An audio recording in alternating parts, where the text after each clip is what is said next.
Muitas vezes nós convidamos Jesus para dentro da nossa casa, mas nós queremos falar para Jesus: ó Jesus, se tu não fizer isso, se tu fizer aquilo, se tu fizer isso, se tu não fizer aquilo, Senhor, eu não faço mais isso, eu não faço mais aquilo. Mas tem uma agora que está ali adorando, escutando, quietinha ali. E é sobre essas coisas que eu vou te falar nessa manhã. Preste atenção. Essa característica de Marta, ela é uma tipificação entre eu e você muitas vezes. Mas como assim, pastor? Quantas vezes nós andamos ansiosos? Quantas vezes eu e você se preocupamos com outras coisas, com as nossas contas, com o nosso trabalho? Quantas vezes nós se preocupamos em que devemos fazer amanhã, os compromissos, e esquecemos de fazer igual Maria, que dá lugar primeiro ao Senhor? Quantas vezes a nossa ansiedade faz com que a gente se atropele? Não tem um dizer, né, aí no mundo, fala assim: colocar a carroça na frente dos bois. E é assim, Marta é assim, e essa é uma tipificação minha e sua. Quantas pessoas vêm sofrendo por ansiedade no mundo?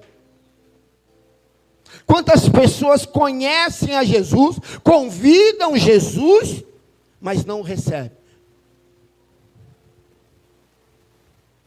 Quantas pessoas vivem assim todos os dias, conhecendo o poder de Deus, vindo na igreja, ouvindo o poder de a manifestação grandiosa, as experiências que nós temos com Deus, mas quando chega o problema para a nossa vida, nós se preocupamos com outras coisas. Poxa, mas amanhã eu tenho um boleto para pagar, amanhã eu tenho isso, amanhã eu tenho aquilo, amanhã eu quero fazer isso, amanhã se eu não fizer isso eu não consigo fazer aquilo. E nós esquecemos de priorizar a Deus. Colocamos as coisas importantes na frente da prioridade.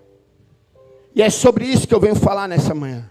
Sobre prioridade e coisas importantes. Tem muitas coisas importantes. Trabalhar é importante. Contas são importantes. O meu estudo é importante.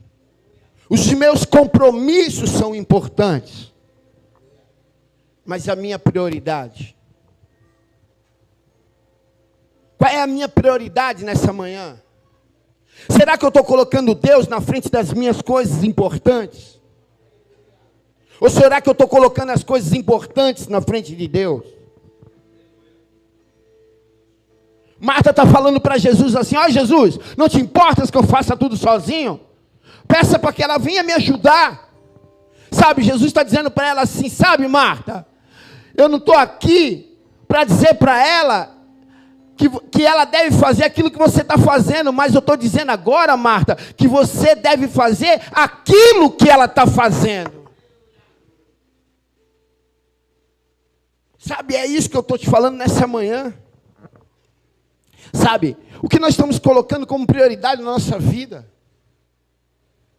Será que as coisas importantes sobre a nossa vida estão tomando todo o nosso tempo, todo o nosso espaço?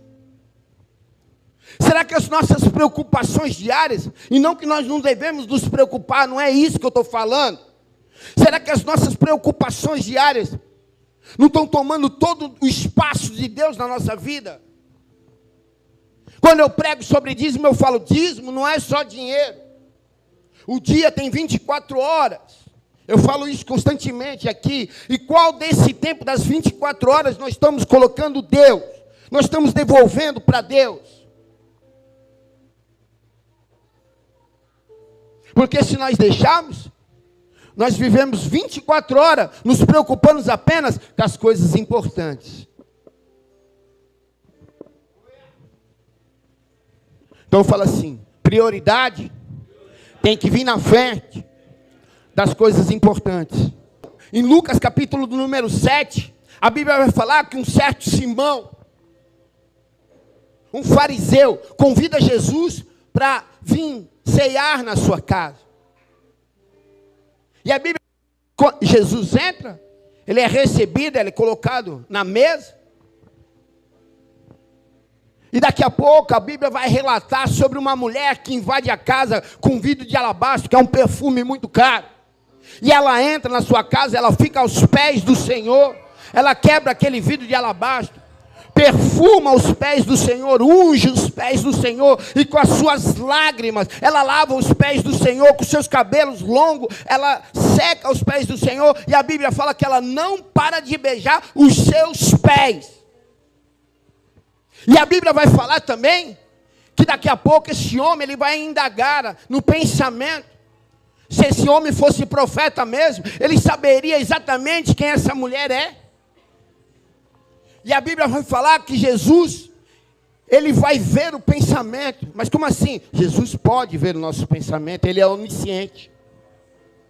Ele vai contar uma parábola naquela mesa, ele vai dizer assim, olha só, havia um credor e 2 devedores, um devia 50 denários, outro devia 500 denários. E ele pergunta para aquele Simão fariseu, quem mais foi perdoado dos 2 devedores? Ah, se é fácil, Senhor, aquele que mais devia. Aí Jesus vai dizer para ele assim, respondeste com sabedoria, porque aquele que é mais perdoado é aquele que muito me ama.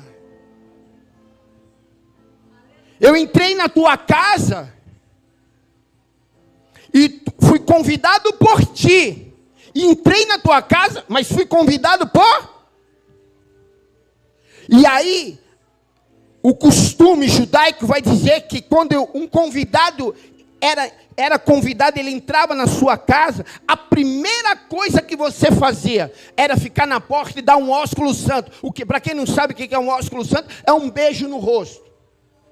E depois, o dono da casa vinha com as vasilhas para lavar os pés, porque vinha da rua, para não trazer sujeira da rua para dentro de casa. E depois ele secava os pés. E em terceiro lugar, ele ungia a cabeça do convidado e depois colocava aquele convidado na mesa.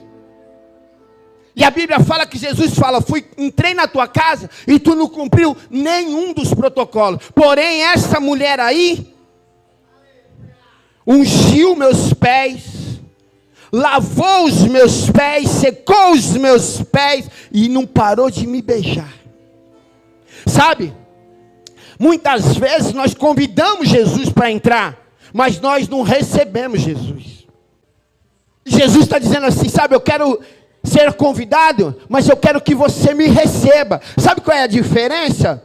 Porque quando você convida Jesus, Jesus ele não interfere na tua vida. Mas quando você recebe Jesus como um convidado de honra, há interferência, há confronto na tua vida. Porque já não é mais você, é Ele.